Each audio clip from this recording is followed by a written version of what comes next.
So finally, after 1349 days, 3 years, 8 months, and 11 days, Pakistan have won a test match at their home backyard. और finally Pakistan cricket team ने अपना formula ढूंढा, अपनी strength को recognise किया कि हमारी क्या स्ट्रेंथ है जो हम होम सॉइल पे खेलेंगे. ओवर एक्साइटेड होने की ज़रूरत नहीं है, इस विन को ओवर हाइप करने की ज़रूरत नहीं है, लेकिन ये विन इस नैरेटिव को किल कर रही है कि आप किसी एक प्लेयर पे डिपेंडेंट नहीं है. आपके सुपरस्टार्स, आपके ब्रांड्स आपको मैचेस नहीं जिता के देते. यहाँ पे बहुत सारे क्रिकेटर्स की छोटी कंट्रीब्यूशन होती है जिसकी वजह से हमारा मुल्क आज जीता है. And it's a great moment for us के इतना क्या कहते हैं, हमें ह्यूमिलेट होते रहे थे, हम जलील हो रहे थे, इधर से हम लोग हार रहे हैं, उधर से हार रहे हैं. अब जाके ये जो विक्ट्री आई है ये एक पूरे नेशन को भी साई ऑफ रिलीफ देगी और ये एक पूरी कौम के लेके कहते हैं एक सुख का सांस लेके आई है कि पाकिस्तान को ये विक्ट्री मिली है. और credit goes to selection committee. यार क्या बंदा है यार आकिब जावेद, आके उसने टन टना के जो उसने अपने पॉडकास्ट में कहा था, लगाओ 3 स्पिनर, करो पिच को क्या कहते हैं रफ, और वही चीज़ वही स्पिनर्स ने 20 विकेटें ले ली. आफ्टर 1972 कोई स्पिनर्स ने 2 बॉलर्स ने क्या कहते हैं 20 विकेटें एक साथ ली है. And it is absolutely phenomenal by Pakistan. Video पे आगे बात करेंगे, उससे पहले लाइक ज़रूर कर ले वीडियो को, चैनल को सब्सक्राइब ज़रूर कर ले, एल्गोरिथम डिमांड करते हैं. पाकिस्तान की अगर इस टेस्ट को मैं समअप करता जाऊँ, शुरू में कामरान गुलाम की हमें एक वंडरफुल 100 देखने को मिली. जो प्रेशर ये लड़का लेके आ रहा था और जो नॉइज़ इसके ऊपर थी, क्या इसने क्या कहते हैं रिस्पॉन्ड किया अपने क्रिटिक्स को. और फिर उसके बाद जो सिलेक्शंस थे, सेलेक्टर कमेटी ने इसे रखा था, बाबर आजम को ड्रॉप किया था, एक बड़ा डिसीजन लिया था, वहाँ पे सिलेक्शन कमेटी को भी इसने पे ऑफ किया. और एब्सोल्युटली क्या कहते हैं बड़ी हम कह सकते हैं स्ट्रक्चरल इनिंग्स थी, स्ट्रक्चर किया अपनी इनिंग्स को. जहाँ बुरा बॉल था बुरे बॉल को मारा, अच्छे बॉल को रिस्पेक्ट दी और बड़ी खूबसूरत लाइन की. कामरान गुलाम की मुझे एक चीज़ अच्छी लगी, स्पिन के खिलाफ तगड़े. हमारे पाकिस्तान बैटर्स को एक और भी चीज़ आती है ना यार, स्पिन नहीं अच्छी खेलते, ये स्पिन नहीं अच्छी खेलते. इन्होंने आज जो स्पिन के खिलाफ खेल के दिखाया, कामरान गुलाम, साइम अयूब, आगा सलमान की बात होना ज़रूरी है क्योंकि इस लड़के ने जिस तरह पे ऑफ किया, इस लड़के ने जिस तरह अटैकिंग अप्रोच दिखाई है, this is absolutely a new start of an era जो कि पाकिस्तान को आगे लीड कर सकती है. पाकिस्तान के अगर हम क्या कहते हैं बॉलिंग में आ जाए तो साजिद और नुमान, यार साजिद और Noman were absolutely lethal. Sajid का एटीट्यूड देखे, उस लड़के का एटीट्यूड ही मुझे इतना पसंद आया. वो हैरी ब्रुक पे काम करके आया था, वो कह रहा था मैं पेशावर में हैरी ब्रुक की टेक्निक को एनालाइज कर रहा था कि बार बार गुड लेंथ ऑफ स्टंप से जो पर के डिलीवरी इसके मिडल एंड ऑफ स्टंप पे आती है, ये उसको क्या कहते हैं बार बार बैकफुट से गाइड करे जा रहा था मिड विकेट रीजन पे, बार बार मिड विकेट रीजन पे गाइड करे जा रहा था. लेकिन उसने उधर से ही यार क्या कहते हैं हैरी ब्रुक को पकड़ा.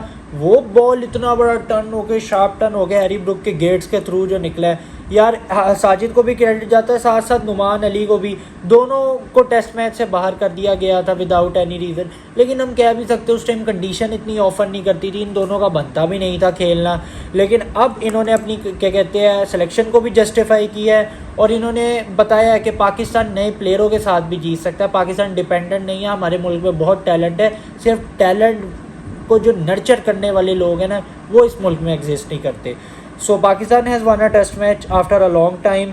और हमें यहाँ पे क्रेडिट शाहिम अयूब को भी देना चाहिए. शाहिम अयूब ने पहली इनिंग में एक अच्छा 77 किया, तो उसके बाद एक छोटा स्टंट था शाहिम अयूब का, लेकिन शाहिम अयूब ने जिस तरह के कहते हैं उस छोटे स्टंट में भी जो उसने कॉन्ट्रीब्यूशन दी वो उस टाइम ऑफ फेज में बड़ा ज़रूरी था क्योंकि विकेट आपकी गिर चुकी थी और अगर आप एक और विकेट करते तो उधर से कोलैप्स ट्रिगर हो सकता था. तो शाहिम अयूब की भी छोटी कॉन्ट्रीब्यूशंस अच्छी लगी हमें. Shan Masood as test captain 6 losses consecutive लेके आ रहे थे इस टेस्ट मैच में. इमेंस प्रेशर था उनके ऊपर और इस इमेंस प्रेशर को जिस तरह शान मसूद ने अब्जॉर्ब किया फिर उसके बाद क्या कहते हैं उसको विन में रिफ्लेक्ट किया. आल्दो अभी भी शान मसूद की कप्तानी में बहुत सारे क्या कहते हैं गलती है, बहुत सारी शान मसूद के कप्तानी में क्या कहते हैं एरर है, लेकिन चलो कोई नहीं, देर है दुरुस्त है. एक विक्ट्री मिली, एक विक्ट्री आपको पॉजिटिव माइंड के साथ अगले मैच में उतारेगी पिंडी में, जहाँ पे अब आप पिंडी में जैसे खबरें आ रही है कि आकिब जावेद और टॉनी हेमिंग चले गए हैं पिंडी और उन्होंने पिच तैयार करना शुरू कर दी है. अब वहाँ पे जाके अब आपको पता चलेगा कि वहाँ पे आप पिंडी में ऐसी विकेट बना सकते हो या नहीं. अभी से काम करना शुरू कर दे. तकरीबन 6 दिन बाकी है अगला टेस्ट मैच शुरू होने में और 6 दिन में आराम से आप एक रैंक टर्नर तैयार कर सकते हैं रावलपिंडी में. करते रहे उसे, रफ ब्रश मारते रहे, वो रेगमाल जैसे कहते हैं ना, रेगमाल मारते रहे और किसी तरह उस पिच को रफ एंड अप करे और एक रैंक टर्नर में लाए। क्योंकि इंग्लैंड भी बड़ा यार शोधा हो गया था, इंग्लैंड भी समझता था हम बेसबॉल हमने क्या अचीव कर लिया ज़िंदगी में, सिर्फ पाकिस्तान में आके जीते हैं। इनकी बेसबॉल भी लिटरली एक्सपोज, या तो घर में जीते हैं पाकिस्तान में आके जीते हैं। एक रैंक टर्नर बनाया, ये लोग आके इधर खुश हो गए, पाकिस्तान में बिल्कुल बुरी तरह एक्सपोज हो गए। So it is a good win. अब इसे हमें क्या कहते हैं, एक अपने ऊपर कॉन्फिडेंस की तरह लेना चाहिए, ओवर हाइपिंग नहीं करनी चाहिए। और सबसे ज़्यादा जो मुझे सेटिस्फेक्शन है, आप लोगों को बुरा नहीं मनाना चाहिए। जितने भी क्या कहते हैं टॉक्सिक फ़ैन क्लब्स आज, जिनको क्या कहते हैं बड़ी दर्द होया होगा, जिनके दिलों में क्या कहते हैं खंजर आ गए फीटे हो गए कि पाकिस्तान टेस्ट मैच जीत के, क्योंकि उनके फेवरेट्स नहीं खेल रहे थे। ये Pakistan after a long time जीता भी तब है जब उनका फेवरेट ड्रॉप हुआ। तो अच्छा है, पाकिस्तान को विन मिली है। आई होप ये नैरेटिव भी अब ख़त्म हो जाए कि हम लोग इंडिविजुअल्स पे डिपेंडेंट हैं, हम लोग किसी एक प्लेयर पे डिपेंडेंट है। हम किसी पे डिपेंडेंट नहीं रहना चाहते। विक्ट्री जिस तरह मर्जी है हमारी कंट्री को आती है, और हमने उसे विक्ट्री को इस तरह लेना चाहिए कि अब हम लोग इसे क्या कहते हैं एक अच्छा पॉजिटिव विन देखें। उसके बाद आने वाले इन टाइम्स टू कम हम अपनी गलतियों पे, जो हमने इस टेस्ट मैच में भी बहुत सारी शायद गलतियां की होगी, उन गलतियों पे काम करके और रिफ़ाइन होकर अगले टेस्ट मैच में।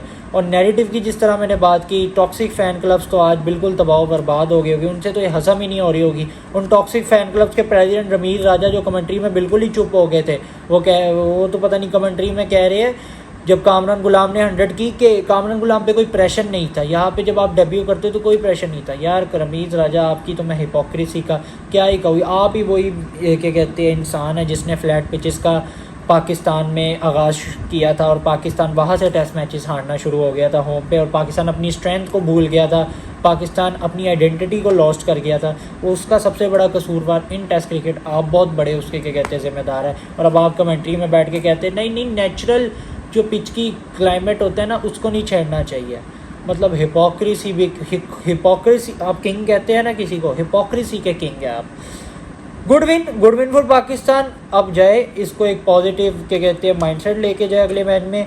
सबसे बड़ा पॉजिटिव माइंड जो मुझे लगता है जिसकी बात नहीं होती है, सलमान अली आगा। यार क्या सलमान अली आगा, क्या बंदे का करैक्टर है, क्या एटीट्यूड है बंदे का। जब पाकिस्तान क्राइसिस में होती है, बंदा क्राइसिस से पाकिस्तान को निकालता है। जब पाकिस्तान फंसी होती है, ये आके अपने ऊपर सारा प्रेशर ऑब्जॉर्व करता है और टेल के साथ जो रन्स करता है और पॉजिटिव एटीट्यूड का, पॉजिटिव शॉट्स के अंदर रेंज ऑफ स्ट्रोक्स अच्छी है, स्वीप मारता है, आगे निकल के डाउन द ग्राउंड मारता है, मिड विकेट पे मारता है। मतलब यार सलमान अली आगा, पहले मैं इस बंदे का फ़ैन नहीं था, लेकिन इस बंदे ने खुद अपनी रिस्पेक्ट गेन की है, लोगों से गेन की है और अर्न की है। ये रिस्पेक्ट ऐसी नहीं मिली जाती। And truly delight to watch Salman Ali Agha. और हमें एक सलमान अली आगा की शेप में, जो असद शफीक हमें एक टाइम पे होता था कि क्राइसिस से निकालता था, वो हमें सलमान अली आगा की शेप में मिल गया। So Pakistan, best of luck for the next test against England in Rawalpindi, which will be starting from 24th अक्टूबर। अभी से पिच को रेगमाल वगैरह मारना शुरू कर दे और रफ एंड अप कर दे बिल्कुल। कल ब्लैक सॉइल कहते हैं ना, वो इंडिया में ब्लैक सॉइल है कि बिल्कुल रफ होती है, नीचे से ड्राई इनफ होती है। बना दे वो पिच, क्रैक्स हो उस पिच पे। और पाकिस्तान क्रिकेट अगले मैच में अच्छे क्या कहते हैं कॉम्बिनेशन के साथ उतरे। जाहिद की इतनी क्या कहते हैं इधर हमने देखा जाहिद इतना यूज़ नहीं हुआ, तो जाहिद को रिप्लेस करके आप एक फास्ट बॉलर का कुशन ऐड कर सकते हैं जो आपके लिए रिवर्स स्विंग का फैक्टर भी ला सके। क्योंकि पिंडी में वैसे ही आपको पता है फास्ट बॉलिंग की जिस तरह के क्या कहते हैं क्लाइमेट वगैरह है, वो फास्ट बॉलिंग को बड़ा सूट करता है। सो लेट्स सी पाकिस्तान क्या करता है अगले मैच में। मुझे इजाज़त दीजिए, अभी एक पूरा सेशन लगेगा आप सबके सामने घंटे का, और उसमें डिस्कस करेंगे कि पाकिस्तान आने वाले टेस्ट में क्या कर सकता है, और इंडिया का जो ऑनगोइंग टेस्ट चल रहा है उस पर भी बात करेंगे। अपना बहुत सारा ख्याल रखें, इस विक्ट्री को एक विक्ट्री की तरह ही देखें। प्लीज़ ओवर हाइप ना करें, प्लीज़ ओवर एक्साइटेड ना हो, क्योंकि हमने पास्ट में भी ऐसे कर चुके हैं। It's a good win for Pakistan, it's a good start for Shan Masood and Jason Gillespie. Let's hope we will continue this momentum into the next game. और जो हम लोग क्या कहते हैं पिछले मैचेस में गलतियाँ की है हमने इस टेस्ट मैच से पहले, उन गलतियों को सुधारें और उन गलतियों को सुधार के हम अगले टेस्ट मैच में जाए। अपना बहुत सारा ख्याल रखें। टेक केयर, बाय बाय, अल्लाह हाफिज़।